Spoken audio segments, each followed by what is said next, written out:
Hello and welcome back to the Craftsmen Collective. As always, Rock here, and today we're gonna start off the episode in the end farm. We grinded up a little bit of XP and we got to 60. And by a little bit I mean 60. A lot of it would have been 70, just so you know. But we're gonna start off today's episode with a high level enchant. We are going to be shooting. I brought along two fresh diamond picks as ours. Our pick is just about to bite the dust, and so we're going to be shooting for a Silktouch as always. So we'll get our first enchant going. Efficiency 5, Unbreaking 2. All right, good. That's good. We got a little bit. We got another chance. Oh yes, we finally got it. There we go. We have our finally, after many episodes of Nurseros Nation and Craftsmen Collective, we finally got ourselves a Silktouch pick. And actually, this is technically the second Silktouch pick I've gotten on this server. Now, I'm gonna before I continue enchanting and using the rest of my levels, I'm gonna explain what happened. So I believe it was what's today? Monday? I believe it was Sunday, or it was this weekend.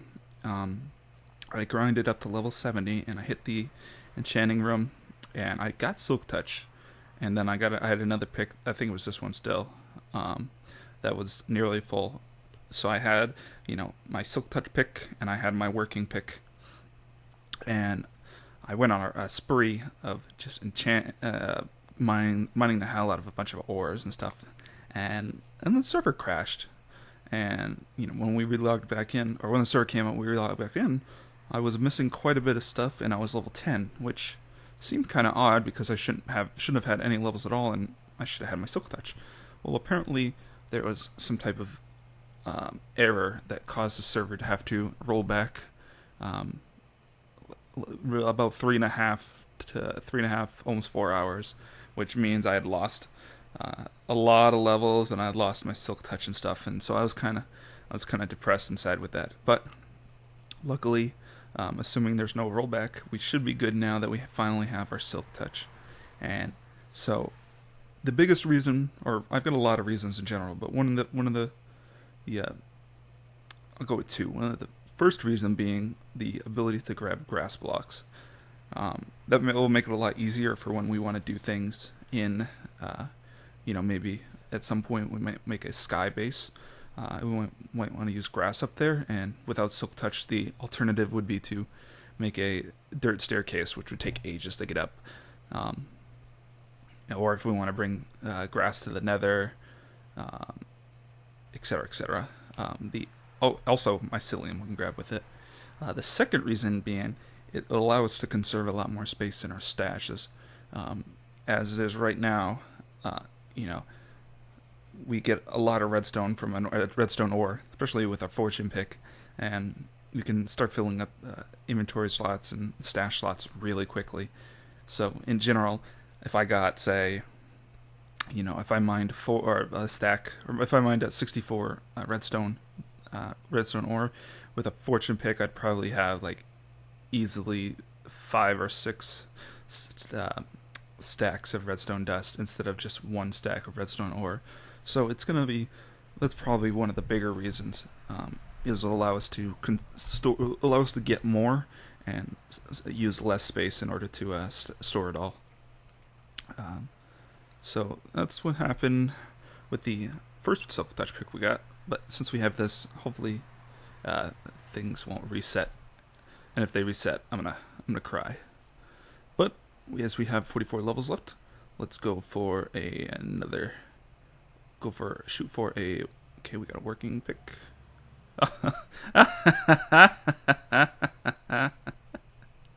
Oh man, I'm excited. I guess I'll keep these levels and I will spend them later. But we have wow, we have two Silktouch picks. Alright, I know what I'm going to do. I'm going to run back to base. I'm going to get another diamond pick, and we'll come back and we'll re-enchant it. But I'm going to do that off camera. I would rather have a pick like this than to use one of these as a working pick, as this is I guess it feels a pretty low chance for me to get 2 of them, and I'd rather not. So I'm going to go get another pick, re-enchant that, and then I will continue on with showing you what we've done since last time. So I will be right back. Alright, so we made it back to our base. I did spent the rest of the levels on that diamond pick we had. We got Unbreaking 3, Efficiency 3, and then we didn't have enough to continue enchanting yet. But as we do have just at least the Unbreaking 3, and Efficiency 3 is fine, but we at least have the Unbreaking 3, so this will last us a while. And then we can come back and re-enchant it to get, Fortune 3 or, Efficiency 5. And then I spent, I think, a few levels on this Diamond Shovel to gain it. I think Unbreaking 1, or gain it 1 level Unbreaking. So, yeah, and as you see, my skin's missing, and that's because of the MystCraft.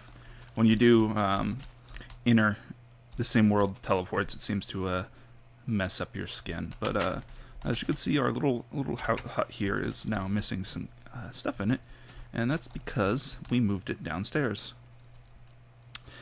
So I took those few chests that we had, and I moved them right here, and I also upgraded them. So now we have 7 diamond chests, which gives us a lot of storage. So we got a ender pearl chest. We got our minerals chest.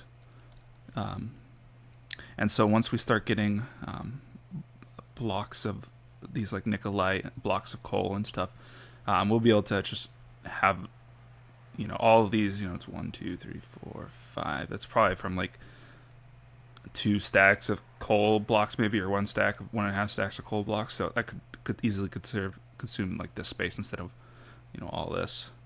And the same with this nickelite. We'll have blocks of space instead of many slots of space.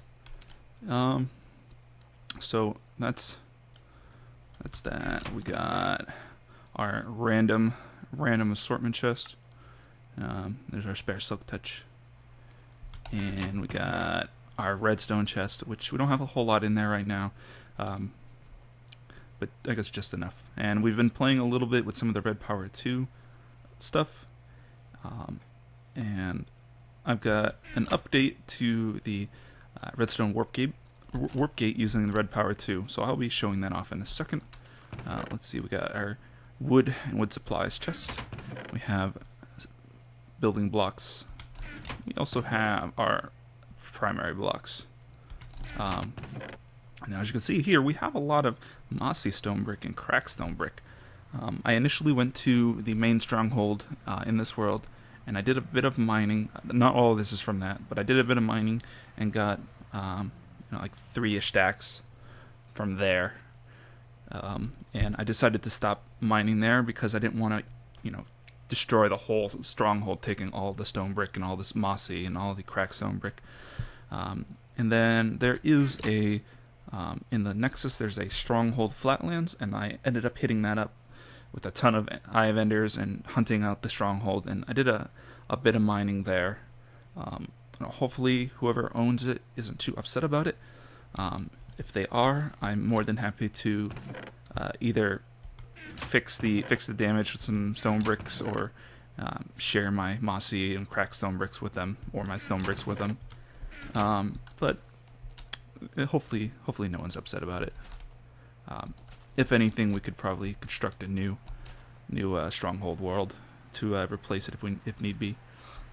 But coming back to over here, I ended up changing out the diamond block to a circle stone brick, which I didn't actually know you could craft before. Now I'm not sure if this is something that's in vanilla 1.2.5 or it's part of the mods, but essentially you do a 2x2 of stone brick, and it gives you a circular stone brick. So that's pretty cool.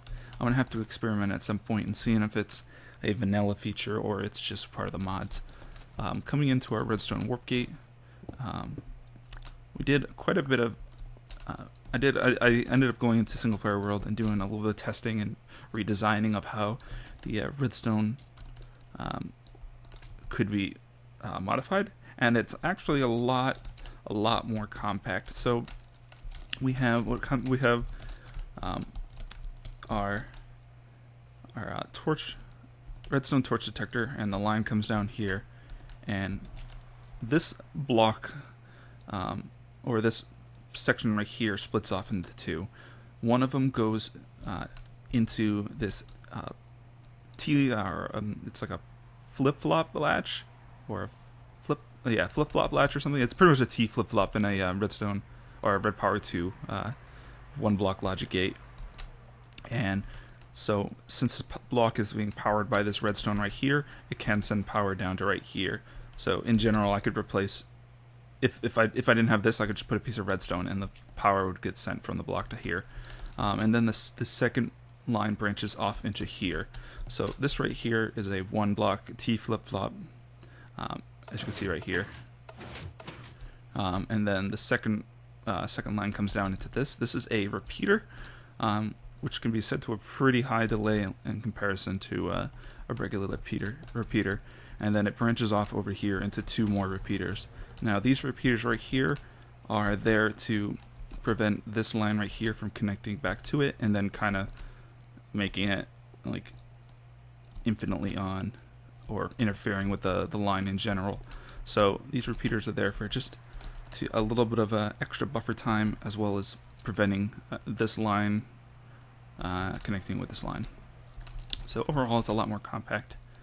I'm sure there's probably a way to make it even more compact, but I think for now this should do. And this is the kind of stuff right here. Is the kind of stuff that I'll be doing with future projects. So I mentioned last episode that I'll be constructing my projects in the traditional redstone manner, and then upgrading them to use red power 2 stuff. And this is kind of what I meant. Oh, Rock be happy. Okay, I think they're trying to message me in Skype. So I will be back in a moment, and then we will continue on. So be right back. Alright, so I'm back. I patched up the hole. I'm gonna talk about that in a moment. I'm gonna run down a little bit of lag. I think I ended up relogging, but I think the world is loading everything. So I ended up coming down on and extending our strip mine even more. And I've also kept mining down this way, so that when we continue our strip mining, or when we need more space for strip mining, the stuff is already mined out. Hit a patch of lava here. There's lava up there. You can see the little sparkles. And then we got down to here, and this was when I did this was just after I had lost my Silktouch. So I kind of, as mining down here, leaving all of this stuff down here so I can remine it with either Silktouch or just Fortune in general. So I get all this stuff to mine at some point. Now we go over to that link book that you saw over there, because you're probably wondering, like, Rock, where are you linking to? Well, it's to the Nether, to be precise. It's not a new world yet. It's not a new age yet. I do have a book that is created and ready for me to create my first age, which is right here. I've got my Rock's Age book, but I haven't used it yet, so I don't know what the world is. I'm gonna save that for another episode. But we'll go over here first to our blaze spawner. So I did a little bit of exploring in the Nether, and I found a stronghold, and as you can see, I've been kind of busy mining this right here. And then I'm going to be working on constructing a blaze farm. Now this is kind of for two reasons. One being easy access to blaze rods, as far I'm sure that there is, but as far as I know, I don't know of anyone who has a blaze farm on the server. So this will come in handy, both for myself and then anyone who needs maybe needs XP or needs blaze rods.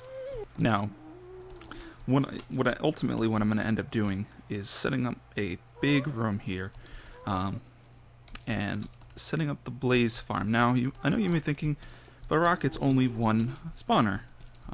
It's not really going to be that super efficient. Well, actually, I think it's over in that direction over there. There is, I think it's that direction, there is a second spawner over there. Now, as it is right now, it is not within a distance that we can stand and trigger it. I'm going to start running over here while I'm talking. But we should, in theory, be able to move it over to... I'm lost. I should, in theory, be able to move the spawner itself. Now, I saw this in one of Naceros' videos. One of his second or third video, I think it was.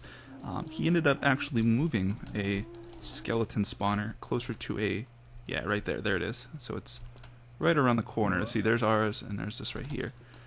So in his video, Naceros moved a skeleton spawner right next to a zombie spawner, essentially netting two spawner spawns at a time. Now, that is kind of what I'm thinking. I'll have to discuss with Naceros a little bit on how what I'll need, and do a little bit of moving. But ideally, what the plan is going to be is I'm going to have the floor is going to be a bit higher, and then so we're going to have a blaze spawner right here. We'll have a blaze spawner over here, and at some point, if we can find another blaze spawner that's not ridiculously far away, I might try moving it over here.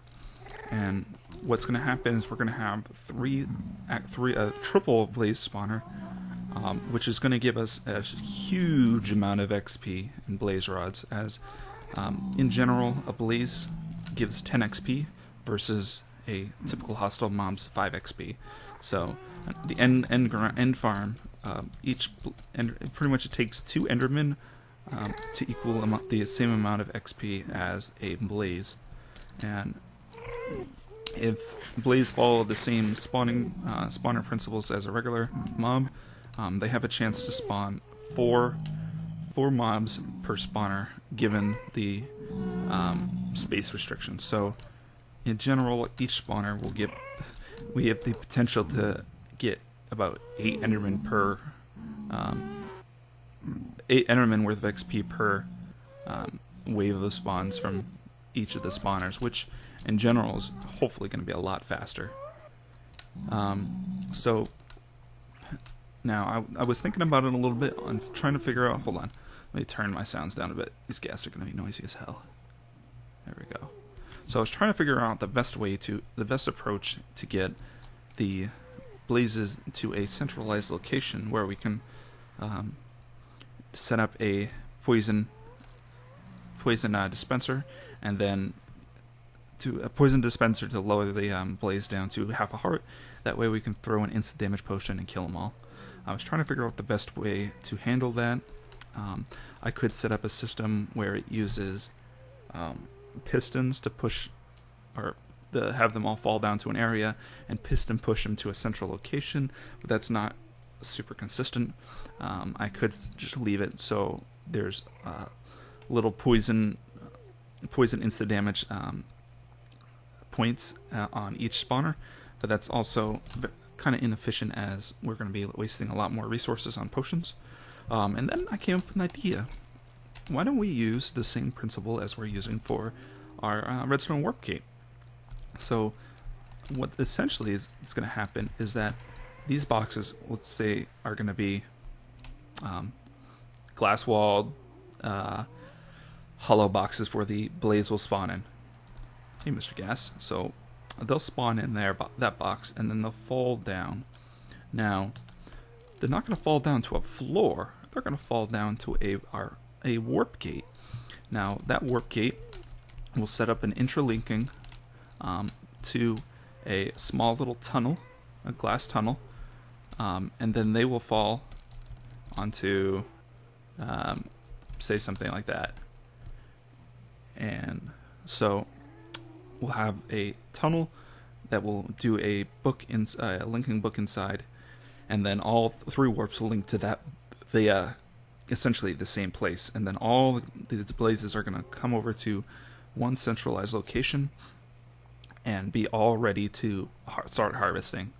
And then we'll set up a little lava tunnel that they'll get pulled down towards the bottom.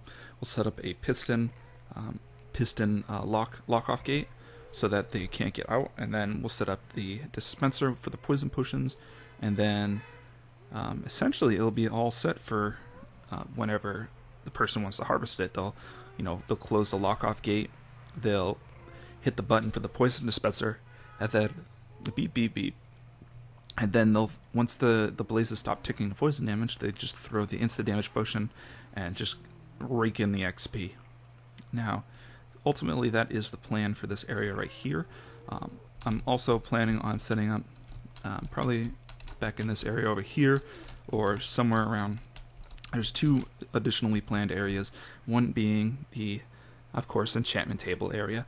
And I would like to set it up in a way that's, well, I'm going to set it up in a way that it's a variable enchantment table, but because of the superior, at least for now, because of the superior enchantment system mod, it's not going to really have it's not going to be super effective because of the way the mod is. But in the off chance that we do get rid of it for some reason, or we need, essentially in case we get rid of it, it'll be there. Overall, my thoughts on the superior enchantment mod is that although it is really nice and it's fairly convenient, as we saw, I was able to get Silktouch, and it does mean we don't necessarily have to grind as much in order to get some pretty good enchanted gear. It does, at least for me, I don't know about everyone else, but at least for me it feels a little cheaty, as I would probably rather spend the little bit of time to get to level 50 and then try to do a legit enchant over kind of getting to 30 and then upping a pick all the way to this quality right here, which is I think did this off of, you can do this off of a little over 30, I think. So that's just my thoughts. I'm sure other people on the server will feel differently, or some might agree with me, but as it is right now, there's no plans to remove it. So while there is none, I plan to use it as much as I can. I guess one other thing that it takes away, which I thought was kind of cool, when I was originally watching the Naceris Nation, is that it kind of takes away from like an enchantment exchange. Like, I might have, in a typical vanilla Minecraft, I might have gotten, multiple enchants that got multiple Silktouch picks, and I don't necessarily need them well, so I might put it into an enchantment exchange area, drop it off in there, find myself a better enchanted armor or better enchanted tool, and trade it off. But that's just me. That's my babbling. I don't have any problem with it. It just feels, I guess, a little cheaty. But this is this area.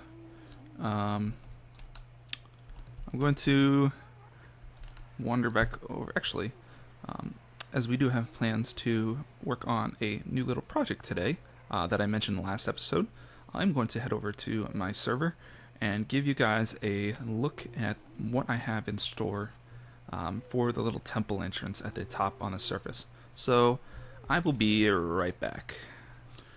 Alrighty, so we are on my server now, where I do a lot of my,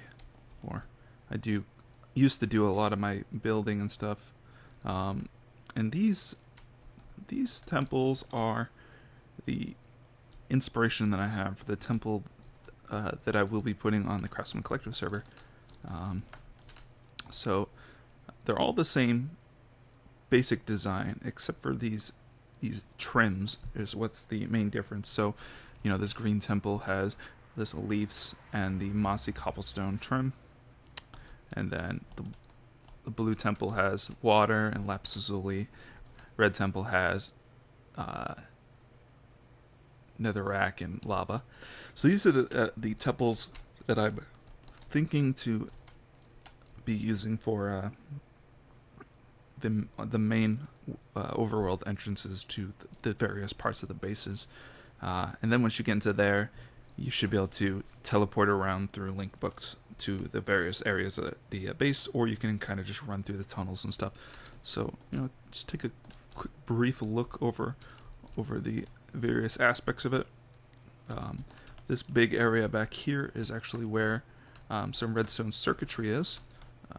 So let me grab a stone brick. So we'll have our entrance here, which will lead down. The way what I'm thinking on the Craftsmen Collective is that this will be a delayed T flip-flop, much like the redstone warp gate. So you'll activate it some way, either through a button or a redstone torch detector, etc., etc., and then it'll open up, and the ladders won't be here, but down like where this cobweb would be a 1x1 warp crystal, kind of like how we have for our redstone warp gate. And so you'd fall in, and you'd go through it, and it would warp you into that area's central hub, and then it would close. Okay, it is as compact as it's going to be in here. It's just a little wiring for the pistons. But this is what we're going to be reconstructing on Craftsmen Collective. It's a lot of just half slabs and full blocks. I'm most likely will make some modifications to it, maybe using some stairs and stuff, because even these right here are just using half slabs and full blocks. So we'll see. But this is the design we're going to be using. So with that, I'm going to head back over to the Craftsmen Collective, and I'm going to start gathering resources, and I will start the construction of it. I'm not sure how much of it I will be doing on camera. I might show bits and pieces of it as I construct it, or I might just cut through the whole thing. We'll see. We'll see how things go. If anything, I will see you when the thing is fully constructed, and then we'll probably set up the crystal on camera or something. So I will be right back. Alright, so we're back. I'm partway through the construction of the temple. I don't have any mossy cobblestone on me, so I'm using mossy stone brick at the moment. It's not really that prominent, and I don't know. I'm gonna have to look into the mossy cobblestone in this texture pack for doing the kind of the accent on the temple. But I think I'm gonna unfortunately have to cut it a little short.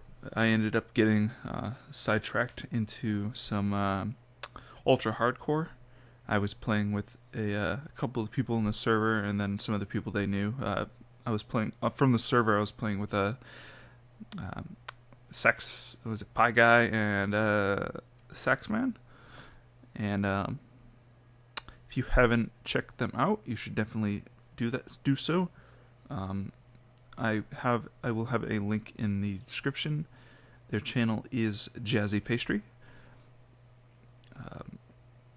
So if you get the chance, go ahead and check them out.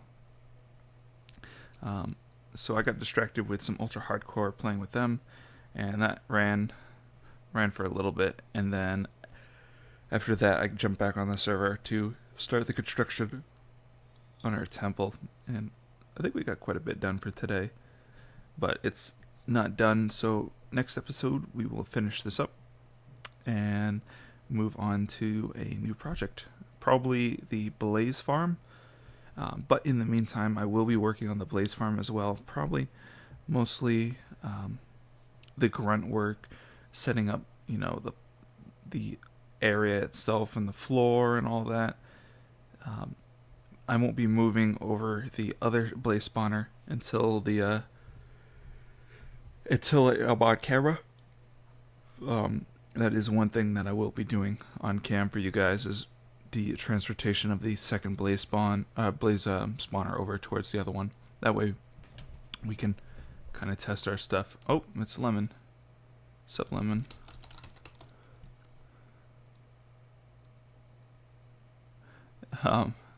Guess he probably wandered over because he was bored. But other than that, I plan to the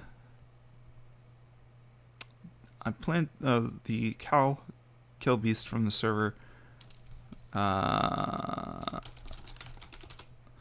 Cow beast from the server I was talking with him, and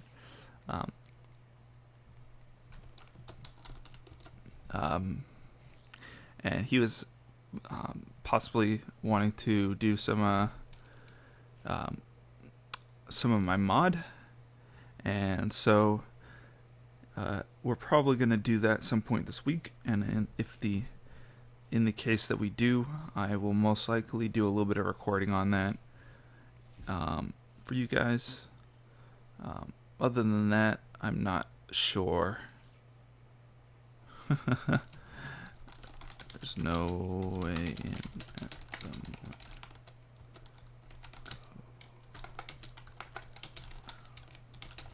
The right side there.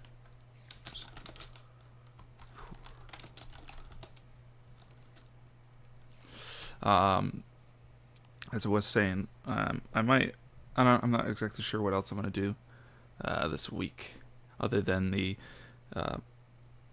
try to get the double feature of Dire Dreams out, possibly Wednesday or Friday. That was a little bit of lag. Other than that, I guess just regular stuff for the series. One thing that I was thinking was kind of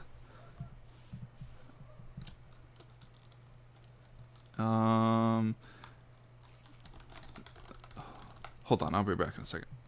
Alright, so I'm back. I had to help Lemon get back to the Nexus. But as I was trying to say before that, I've been thinking a little bit of the content for the channel. Right now I only have my two series. I have the Monumental Victory series, and I have the Craftsmen Collective, which I'm in right now. And the way the schedule is, it's not very flexible for having additional content, because at the moment right now we have Monday, Wednesday, Friday for Monumental Victory, and we have Tuesday, Thursday for Saturday-ish for Craftsmen Collective.